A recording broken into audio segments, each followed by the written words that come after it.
Hey guys, what's up? Ginge here and welcome back to another tutorial. Today is going to be quite a long tutorial, so get your cup of tea ready. Today we're going to be learning how to import and animate CSGO using the source Filmmaker. So we're going to be importing the maps, the models, we're going to be animating a camera to fly through the models. If you've seen my CSGO bullet time video, that's kind of where this tutorial has come from, because there was a few people who asked for a tutorial and I thought, well, most of the ones on YouTube already are outdated, so why not. Now the first thing you obviously need to do is head over to Steam and download Source Filmmaker. So it's literally just type in Source Film and it'll be the only one that comes up. Source Film, and then you just want to download it. It's free of charge, and it's not too big, so you shouldn't have that much of a problem downloading it. So hit the download button, download it, and get it in your library, and then you should see it under the library and then software. It will just be in here. Now, after you've downloaded this, you want to download a program called GCFscape. I'll put all these links in the description. So you want to head to the first link, which will be to this website, and the full up-to-date version will be the one on the top, and you want to download the installer. So once it's downloaded, just click run, yes, next, I accept, next, install, and finish. Now, it's not one of those scummy programs that installs loads of things in the background. It's actually quite clean, so you can just keep clicking next and nothing's going to happen. On this version, at least. I don't know about any others. And the bit that we want to download after that is the maps for this. So you go to the second link in the description, which will be to the Counter-Strike Global Offensive maps. And depending on where you are, you want to download the EU or the American, US server. So now that those are downloading, we're going to leave that over there for the moment. And the reason we want to download those maps instead of just using the raw ones from Counter-Strike is because Source Filmmakers was designed for Team Fortress, so the maps are compiled in a different way. So this person's generously gone through, decompiled all the maps, recompiled them and uploaded them for people to use, which is quite nice. So the next thing we want to do now is create a folder inside our Source Filmmaker folder. So you want to navigate to wherever you downloaded Source Filmmaker to. So for me, it's on the D drive, Alt-C, Games, Steam Apps, Common, and then Source Filmmaker. And then we want to head into Game. And in here, we want to create a new folder and name it CSGO. We don't want to put anything in it just yet. We'll do that a bit later on. So simply just make a folder called CSGO and then head into the user mod file here and go to Game Info. Right click open, or just double click, I don't know why I didn't do that, and down here with the search paths we want to create a new entry in here and put game and then CSGO. So I just press tab there to tab along the spaces, just make it look nice. I don't know whether that actually needs to be like that, but don't know, I program, so a little bit maybe. We'll move on. So save that. So just add that little line in there, save and close, and then that's kind of us done with this for a little while. So we'll go back up to the game here, and now what we want to do is extract some files from the CSGO files into here. So this is where you need to launch your GCFscape program, and we're going to go File, Open, and navigate to your Steam apps again. So Common, Counter-Strike Global Offensive, CSGO, and inside your CSGO folder, this is for Steam by the way, inside your CSGO folder you've got all these different packs, and the pack that we want should be named pack01_dir. Alright, so they're like the root directory one, the root pack. You want to click on that and then click open, and you see that opens up all the different asset folders here. However, we don't need all of them. The only ones we need are the materials, the models, the particles, and the sound. If you export everything, it takes a long time anyway, but if you export everything, you're going to be there for a long time. So just highlight those four and then right click and extract, and this is where we're going to choose where we want to extract them to, which is the CSGO folder inside the source Filmmaker folder. So D drive, Alt C, games, common, source Filmmaker, game, and then CSGO, which is this folder we've got open here.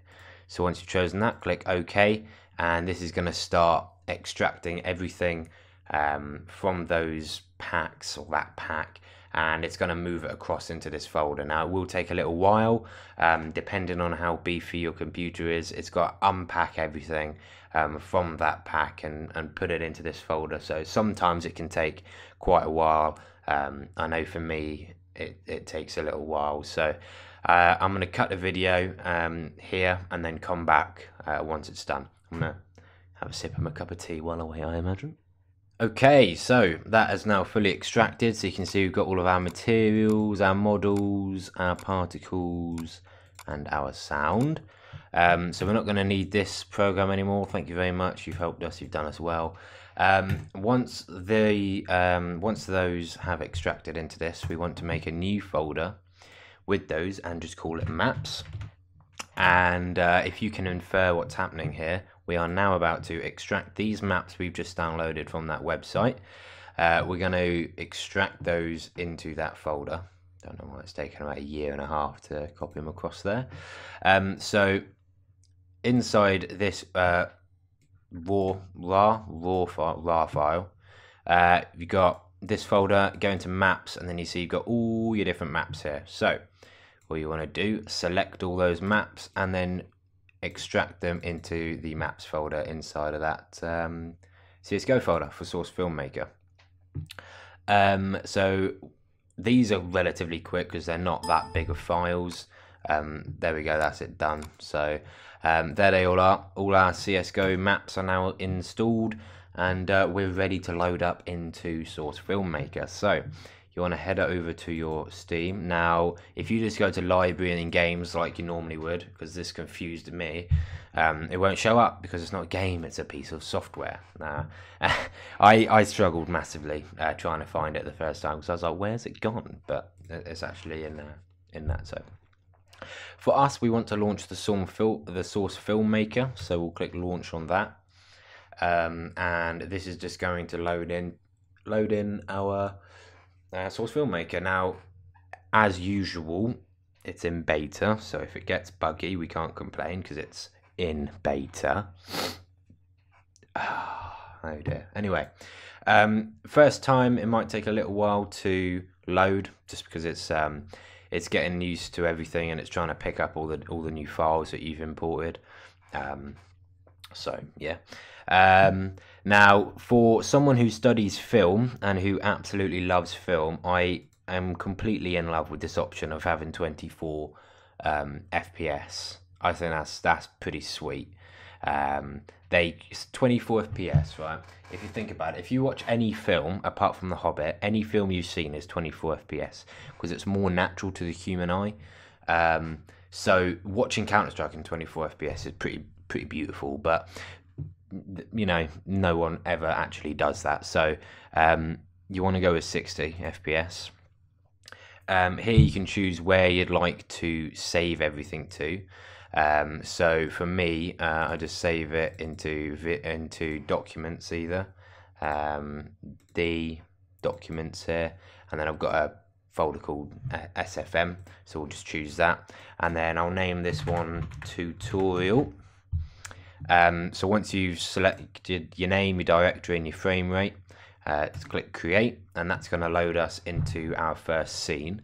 Now, unless you haven't noticed, there is quite large red text here saying no map loaded, and to fix that, we're going to right click in this black box here and click load map. And then with our mod filter up the top here, you can see all those different games. We want to click on CSGO, and then all of our CSGO maps are going to load up underneath here, right? So you can click on one and press your down arrow key just to go through them all. Just for the example here, we're going to use Dust 2. So we'll highlight Dust 2 and then click open. And it might take a little while to load the map. Sometimes it's quite quick, sometimes it takes a little while. As I said previously, it's designed for Team Fortress, this software, so loading higher resolution maps like Dust, well, I'm generalizing here, but Counter-Strike maps in general, because they're a lot higher detail, they've got a lot more going on. Source Filmmaker kind of struggles to load them, but once they're in, they're fine. It's just loading them in the first place. As I said though, if the maps are relatively small, then it doesn't take too long. But here we go. So the first thing that you're going to notice is we're in a spawn point. Now to move about, you want to click and hold. So have the mouse over the video, click and hold the mouse, and you can look around. And then whilst you're doing that, you can use your W, S, A, and D to move about the map. So you can fly about, have a nice time, whatever. Now you can see the lighting can mostly be pretty on point. However, there are a few places, like over here for instance, the textures haven't quite rendered properly, things like that. That's unavoidable. That's just because Counter-Strike has a different lighting engine, or it's a different adapted source engine, so it's not the best when it comes to things like that. But we're going to choose this little area here, I reckon, to make our model. So the first thing that you want to do once you've loaded in your map is we're going to head to this plus sign over on the left here, click on that and click create new animation set for model, and that's going to load up a little window here, and we can go on mod filter, scroll down, select CSGO. And then under CSGO, we've got our player. So if we click on player, and again, these bottom files here, if we just press our arrow keys, you can see we're now navigating through all the different types of models we've got in Counter-Strike. So these are the dust, characters. So we'll select one of them and we'll click open. And you can see that opens up in front of the camera. Very nice indeed. They can see he's levitating, which, you know, as cool as it is, doesn't create continuity very well. So over on the left, you can see it's created us a group. If we open this group, you've got his body, his arms, his fingers, his legs, and all the unknown parts of him. So we can animate each one of those individually. But for now, if we just click on him himself and go to our motion editor down here, which is the third icon along, the yellow one in the middle, the second one alongside the middle one. So if we click on that, you can see it's now got a rig inside of him. So what we want to do with him selected is these four buttons here. The second one in is a little arrow, and that. If we move him like this now, you can see we can slide him along all the different axes, depending on where he is, right? But if you want him to literally just stay on the floor, this blue square, if you click and hold on that, you can see you can move him anywhere.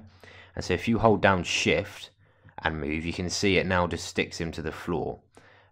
So we'll stick him to the floor and we'll put him down there. So let go of left mouse and let go of shift there to just drop him there.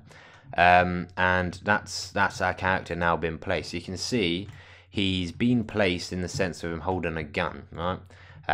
Now you can't spawn models in with guns, you've got to spawn them in individually. So if we were to, you'd want to go up to the plus again, a new model, and then just click on the root one here and just type in M4A1. And you'll see a bunch of different models here. So you've got all the mags, the silenced ones, the unsilenced ones. So if you just click on the model and then open, it will always spawn the model in front of the camera. So you can see right now we're in our work camera, meaning we can fly about and we can see what this camera is looking at. If we were to click down on this little box on the right hand side that says work camera, that means we'll switch to camera 1. So when we animate the camera, this is the camera that we're going to be animating. Okay. For now though, it is handy to working in the work camera just because it makes it a lot easier. We can direct this camera a lot more, we can sort out the models. So now what we want to do is simply click on our rifle here and instead match it to him. So you can slide it into his hands. You can. This is where, if you've seen my bullet time video, this is where the guy that got blown up by the explosion, I literally just mapped it onto his hand. You can see sometimes it doesn't really line up, and that's what we're going to cover now, which is animating the player. So as mentioned before, these different elements here are all different parts of him. So if we go to his arms, his arm really does want to come in a little bit, so we want to find out what arm this is. So this is going to be his left arm, and if we go to his forearm and click on this third icon, and this is the rotation tool, so you can see we've now got a number of different axes that we can rotate his arm along. So you can see we can rotate it however we feel necessary. Give us a wave, mate. I won't do that again, I'm sorry. So if you were to animate this properly, then you can angle his arm in a bit. Oh god, neck. Angle his arm in a little bit like that, and then maybe a bit up, and then we'll animate his hand, so his hand's rotated around a little bit. And then if you go into fingers, you can actually modify each finger as well, so that's quite interesting. So we can tilt his fingers, his thumb out a bit, and each finger or thumb is split up into several different parts as well, so they all have 3 joints on them. To me that's actually pretty crazy, to think of a game like Counter-Strike to have these like complex models is quite cool. So you can see now, literally just going through chronologically each finger, modifying it so it can look more like he's holding the gun instead of his hand just teleporting through it.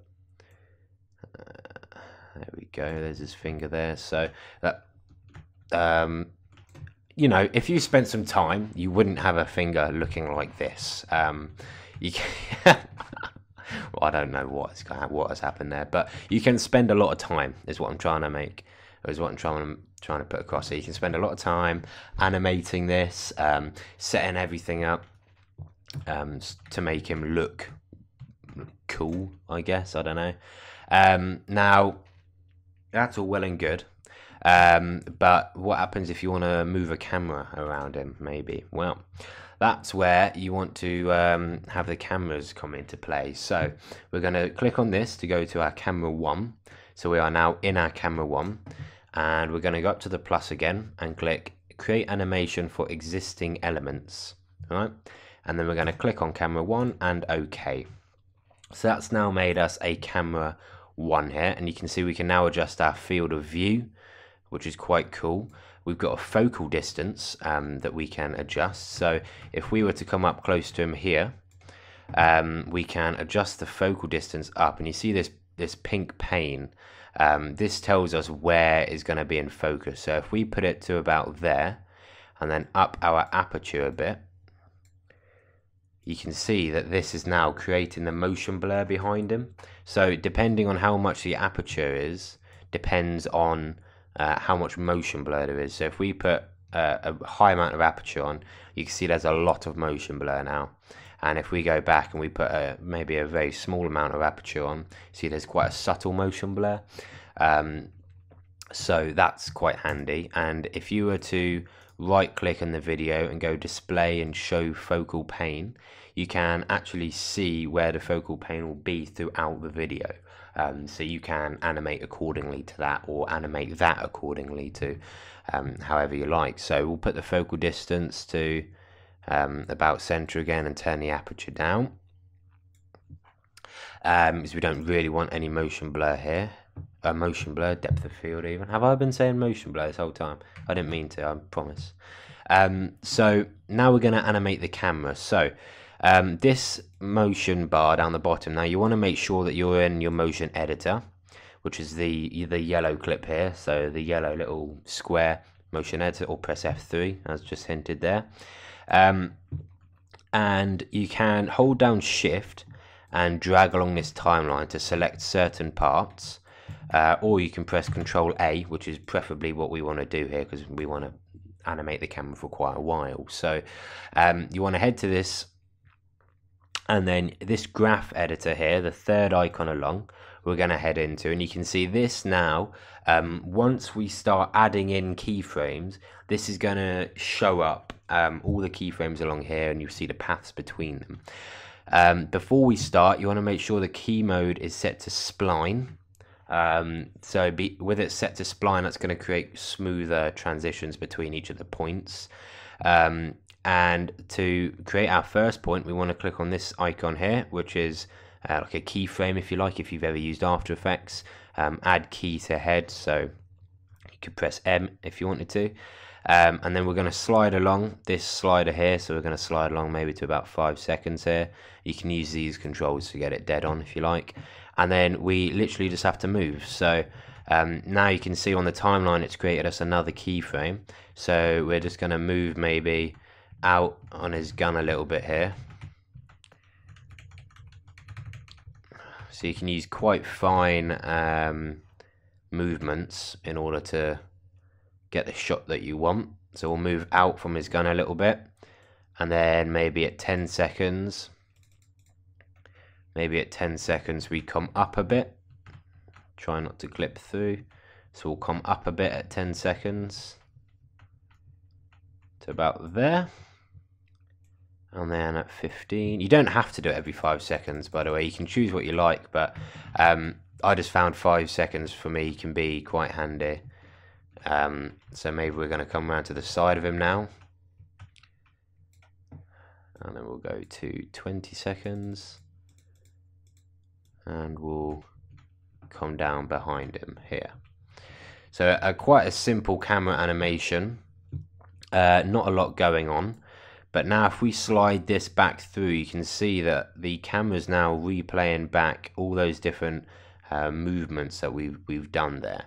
And if you go to the start and press play, you'll see it will now play it in real time, our animation of the camera. So animating the players works the same way. To add a keyframe, move the player, add another keyframe, move the player. And so that will animate them as well. So now sometimes if you play this back a bit quicker, it can look a bit sharp. So to fix that, we'll go into our motion editor, and you can see all these wavy lines here. That's our camera animation. So to fix maybe one or two of the little jumps, hold down Shift, select those curves, and then you've got a few procedural commands you can do down here, such as smooth. So if you drag up smooth a few times, normally if you drag it up about 10 times, it normally gets rid of most of the hard knocks between each of the keyframes. So that smooths out the keyframes a lot, so you don't see much of a start and stop. They're quite smooth. If there was quite a big hard knock, what you could do is use this ramp here. So you can see the further you put up the ramp, the further the kind of things adjust themselves. So that's to aim to make it so there's like barely any jumps between the keyframes. Sometimes it doesn't work as well as others. As you can see here, it has to compensate quite a lot to try and keep this move quite smooth. But if you play about with that a little bit, you can normally get that looking quite nice. So now that we've smoothed out our camera frame, maybe we want to I don't know, maybe track out the, oh yeah, that's a good point, I just moved there, switch back to the work camera. So that's quite nice as well. You can see the line that the camera follows, and you can see a little green dot following it. It's quite nice. So here maybe we'll just, for instance, I'm just going to animate the mag falling out of here for now. But yeah, so that's going to be in the M4A1S. And as you can see, again, with all of these, they've got loads of different like things everywhere. And the one that we want is this, the weapon mag. So that's going to be under unknown, so we can get rid of all of these. And if we go to our graph editor again, and we go to 0, so where our camera is going to start, And if we click on our weapon mag and make a keyframe, and then we go to, what was it, 25 seconds was the camera in total. Oh, 20 seconds, right. So let's go 20 seconds there, and we'll now animate the mag coming down, and we'll rotate it a little bit like that. So you can see now between those shots, the mag is going to fall out of the gun and come down a bit. So maybe we will put the rotation back up a little bit just so it doesn't clip through the gun at first. See, it falls out and then it starts to spin as it comes down. And if you go back to the motion editor, again the same applies here. If you had multiple keyframes, you can smooth them together by just dragging up that smooth frame there. So now if we go to our if we go back to our shot 1, you can see this is what the camera is going to see. So if we click to camera 1 and we go back up to the start here, this is what the camera is going to see. So the camera comes out, playing our animation quite nicely, and you can see the mag there falling out of the gun. That's some very, very basic animation. Once you've spent a while with it though, and you've learned how it all works, you can animate models a lot easier. So you'll be able to animate the players moving about really nicely and things like that. Now, once obviously you've spent a lot of time animating your video, we want to render it out, right? So the best thing to do here is you can render out in 720p. If you want to render in 1080p, then you've got to go over to your launch options for your Source Filmmaker, and in your launch options, you've got to put this, right? You've got to put that in order to load it. The only reason I don't have it in there all the time is because when you're working inside of here, it can sometimes run a little slower. But hey ho, what can you do, I suppose? If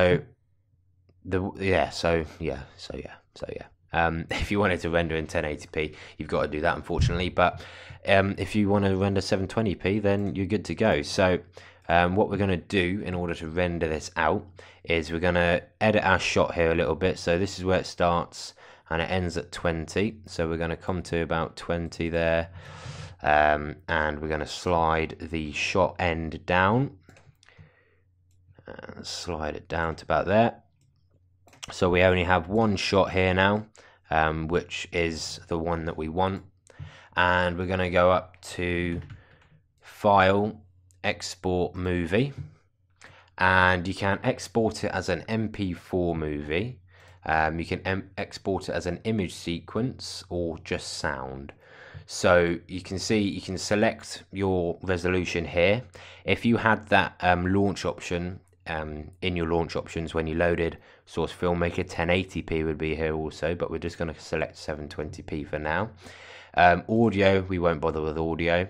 Under more options, you can see you've got a few other settings here: depth of field, motion blur, draw whatever on the map, layoff settings, e.g. frame rate. So you can check that and make sure it does render in 60 FPS, and post render commands, which you don't really need to worry about.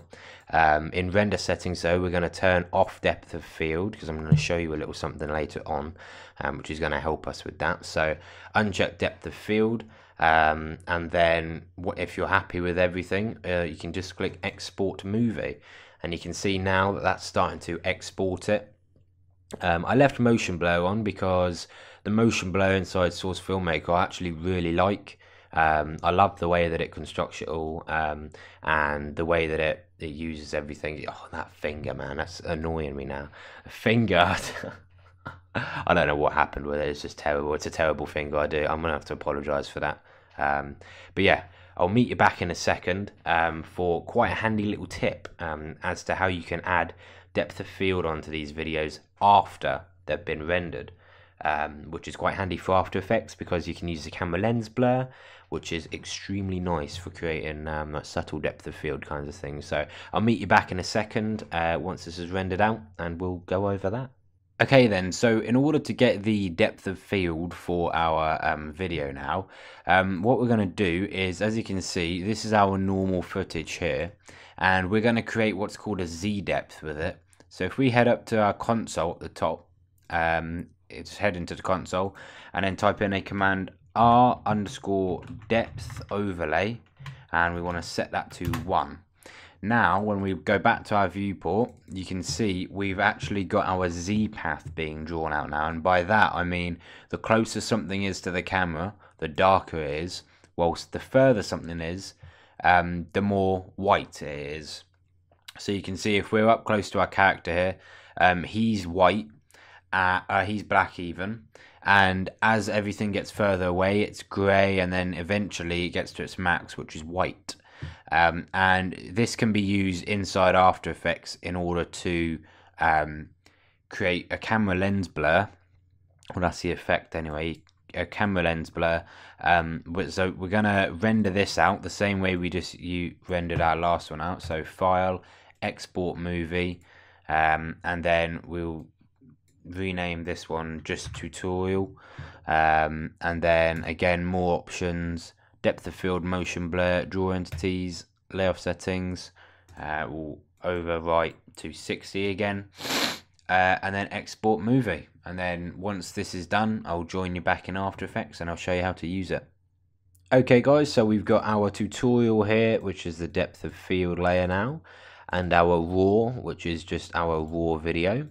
And now we are done with Source Filmmaker. So as I said, you spend your time making these animations, you can get some really nice looking ones, animated characters, etc. So that's us done with Source Filmmaker. So we can now close out of that and instead now load up into After Effects. And this is where we're going to be, edit everything. So we're going to make a new composition. We'll leave it at the settings it is, 1920 by 1080. Or in fact, if we actually go 1280 by 720, because that's what these clips are going to be at.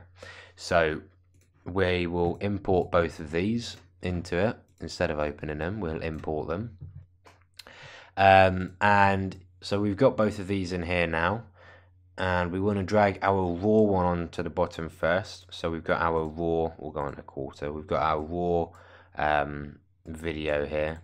So now, in order to get the depth of field on top of that, we need our tutorial depth of field layer. So we're going to drag that on top, and then we're going to go for a new layer, adjustment layer, and we're going to look for an effect called the camera lens blur. Drag that onto the adjustment layer, and our blur map, we're going to choose our depth of field layer like that. And then we can hide our depth of field layer from here, and you can see we now have our depth of field just using After Effects and the depth of field map instead of everything else. Now you can see it does it based on how dark everything is. So when we come around to a shot like this, the scene's quite dark, so there's not going to be, if any depth of field, whereas something up the top here like this, there's going to be a lot, because it is essentially white, which you can see there's a lot of depth of field happening. To enhance the depth of field, make it come closer, I suppose you could go to color correction. You could turn up the contrast, or turn up the contrast and then up the brightness, so you can see we've now got a lot more white in the scene. That can sometimes be effective in creating some more depth of field, but I mean, for now, something like that is subtle, but it pulls the scene together, which is quite nice. And then you can render that out, and then that's it, you're done. So that is my tutorial on Source Filmmaker. I hope you enjoyed it. As I said, it was a very long tutorial, but hopefully you learned something. Hopefully now you can go away and you can make epic Source Filmmaker projects. And if you do, as always, send me a link. I love watching things that you guys have been able to make because of my tutorials. It does warm my heart a little bit. So thank you very much for watching, guys. I hope you did enjoy it. If you did, leave a like and subscribe for more kind of tutorials like this. If you want to learn anything in particular, as always, leave a comment about what you want to learn, and if I can find out how to do it, I'll make a tutorial and upload it. So thank you very much, guys, and I'll see you next time. Toodaloo.